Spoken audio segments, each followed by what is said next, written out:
Once upon a time, there was a game called Team Fortress 2. The first big hero shooter. Created by Valve, it was one of the most popular games in its time. But eventually, its time came and its time went. A successor to the game, Overwatch, came in and took the throne. And Overwatch was no slouch. Anytime a hero shooter would try and challenge it, it would always defend itself. But eventually, Overwatch became too greedy. It slapped a 2 on itself and pretended like it was a new game. And at first, it worked, and it made even more money. But the cracks were beginning to show, and it wasn't strong enough to defend against a real competitor. So when a competitor did come, it was severely wounded. And finally, Deadlock came, seemingly out of nowhere, and finished the job. And now, we are full circle back to where we started, with Valve.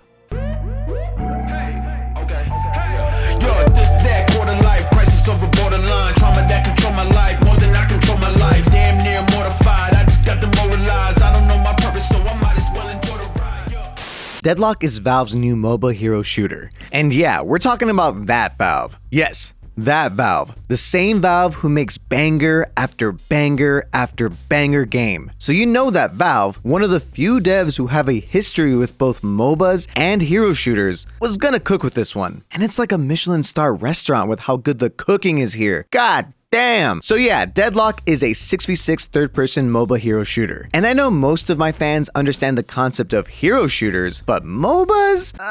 Not so much. So let me break this game down for all you noobs who have never touched League or Dota or any MOBA ever. In this game, both teams are pushing towards the enemy base with the ultimate goal of killing the enemy patron, which is a big NPC boss dude. He talks like this. Each player will be assigned to one of 4 lanes, color coordinated to make it easier for you noobs. You'll either be alone or with a teammate, fighting 1 or 2 enemies. But you can leave your lane whenever you want. You probably shouldn't until later, but like, it's a free country, do you, bro? You will be accompanied by little NPC dudes that will fight other enemies and even heal you a little bit. And you're gonna wanna make sure you have these with you as you push further and further, because the mini bosses get distracted by these little dudes. And if they're not distracted by these little dudes, they'll see you and they'll kill you. Gotta run.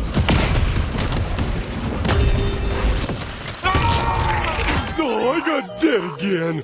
This game stinks. On your path to the big boss is smaller mini bosses like the Guardians and Walkers, and of course, other enemy players. As you kill the NPCs or enemy players, you will earn souls, and these souls will slowly level up your character, unlocking new abilities and upgrades to those abilities. Souls will also pop out of enemies in little bubbles that your enemies can deny, so make sure you pop those or your enemy team can farm souls off of your kills. It also means that you can deny them as well, so just pay attention to the soul bubbles, especially in the beginning. The souls will also act as a sort of currency that you will use to buy perk upgrades. At the home base or near the Guardian NPCs, you'll find a shop to buy these upgrades.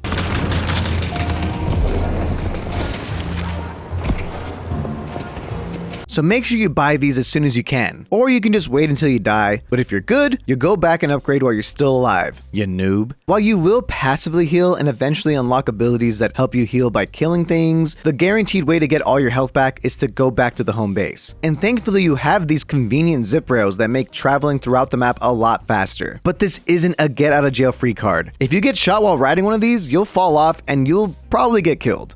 Burn it down.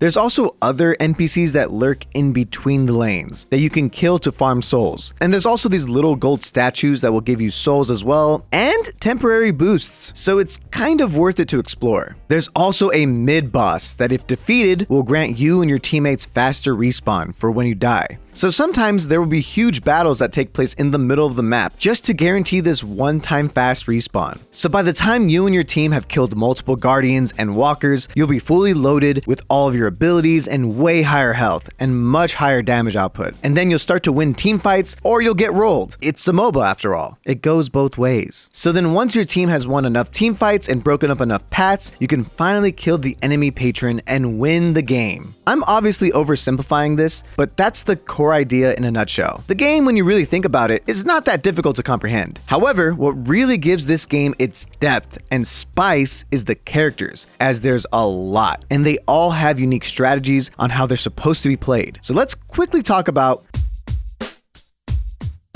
This game has a wide selection of heroes, and you know I gotta make fun of all of them. So you got Hellboy, Hook and Boom, a freaking nerd, Hanzo, Edgy Tracer, Finger Guns, Gargoyles, super underrated show by the way, Vanilla Ice, Suck, Dudley, Torbjorn and Rampart's love child, Pinky and the Brain. Whoa, is that blackface, dude? No, this isn't blackface. I'm an actual demon. Danny Phantom. Why is 6 afraid of 7? Austin Butler. Wid Toe Maker. Charlie Slimesicle. Do you smell bacon? Wraith. No, seriously, we have another character that people can main and put TTV in their name. Yay. The Last Samurai. They each come equipped with 3 abilities and an ultimate. For noobs, Valve has nicely labeled the beginner characters with this little green check mark. So use them if you're brand new. Since there's so much variety in the heroes and the skills, it may seem overwhelming when you start buying things. But fear not, you can browse popular builds and find one that best suits your playstyle. Do you want to be more damage oriented, more defensive, or are you just choosing the one with the funniest name? Either way, there's builds made by players better than you. They are labeled with the order you should buy each upgrade, and even some notes explaining why. It simplifies the process greatly. But you're still welcome to choose any upgrade you want from any of the paths. They are, after all, just recommendations. All 12 characters, both teammates and enemies, will be unique. So you're not guaranteed to get your character. You do have the option to select multiple characters before the game begins, and then the game will choose for you. But you can sort by preference. It's important to know what each character can do, so you not only know how to use them, but also how to fight against them. You should know that Lash and Abrams want to play up close and personal, so stay back. Or that Vindicta has a sniper, so don't be in the open versus that. You should know that 7's ultimate will only affect anyone in line of sight, or that Bebop's ultimate is literally a hyper beam from Pokemon, so stay away.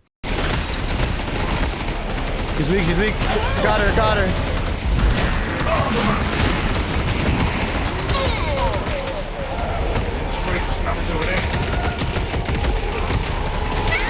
You've seen it in the anime when Gyarados does it. Get the fuck out of there. Ray Talon plays more ranged, and Warden plays up close, etc, etc. Oh yeah, in this game, you can also melee and charge your melee to do more damage, and also punch farther. And while that sounds strong, because it is, you can also parry the melee. I won't yield.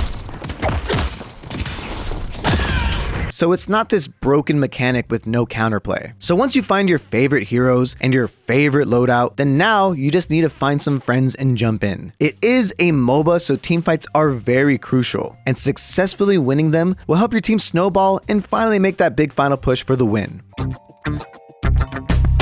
Let's talk about the aesthetic, because that seems to be a little contentious. Personally, I love it. It's got the right amount of cartoonish charm without being too corny. And I like the visual style referencing a sort of Victorian steampunk vibe. You can have robots and vampires and green goo boys, and they all just work together. The actual character designs go so hard. My favorite designed ones being, well, the ones on the thumbnail, but Infernus is really peak character design. He's got this sinister vibe that reminds me of the villain from The Princess and the Frog. And also, he's got finger guns, which you would think would be silly and stupid, but it's actually so awesome here. The voice acting is great as well. Everyone sounds fantastic.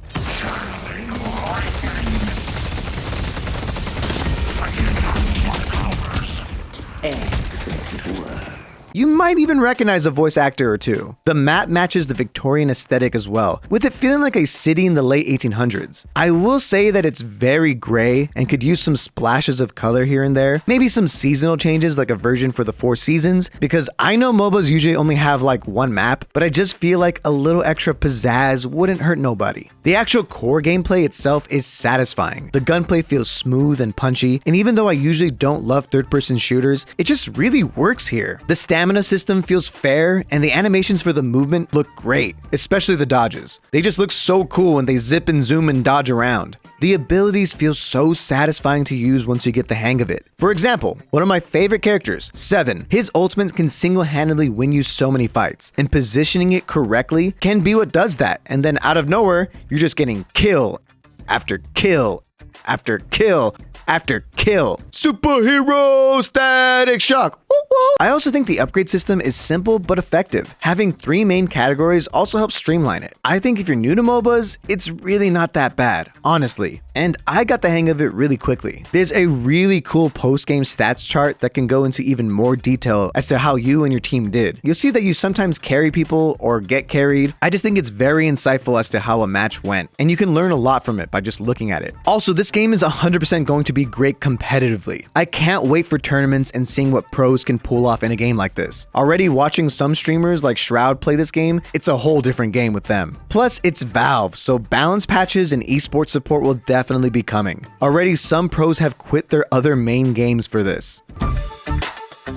While it might be because I'm new to the MOBA experience, I can see this game feeling repetitive for some newer players. There's honestly enough variety in characters alone to give this game plenty of variation, but I do think that just small aesthetic changes to the map will do a lot in the long run to make it not feel so plain. This is the alpha, so we don't know a lot of things about this game, like how they're going to monetize it, how the ranked rule set will work, so I don't want to criticize it on these aspects yet, but I do hope that they follow previous MOBA's lead and create a ban phase for the character selection during ranked, especially if they're trying to make it so that all 12 heroes are different in the games. Otherwise, it'll just be luck of the draw, and that will definitely piss people off. Also, the servers disconnect people all the time. It does have a reconnect feature, but it seems to not work a lot of the time, so matches can just be 5v6s, and it takes a while to be able to leave the match without penalty, and these matches are long. Also, it's a MOBA hero shooter, so imagine League of Legends rage with Overwatch toxicity combined.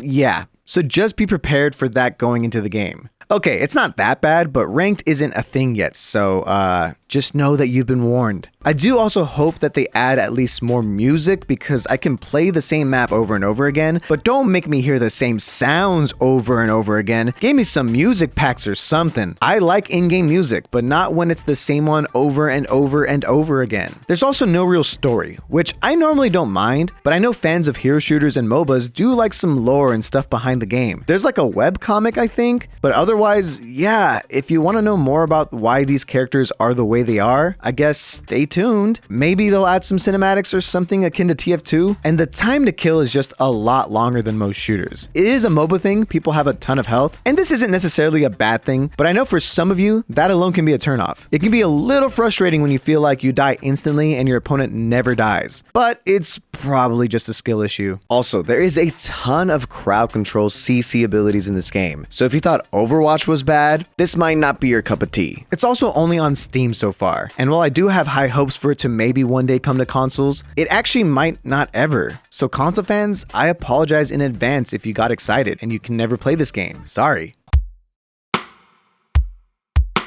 I never got into MOBAs before this game, but my god, this one has made me a believer. Deadlock simplifies the MOBA formula and packages it into a fun third-person shooter. So fans of MOBAs will have a lot to love, but people like me who never got into MOBAs ever can even get really into it. It's not perfect, and it is in a bare-bones state, but I have faith that Valve and Gabe and all of them can keep at it and improve this game, and also balance it. I'm calling it now. This will probably be one of the biggest games to come out in the next couple years, and I'll be giving Deadlock a 9 out of 10.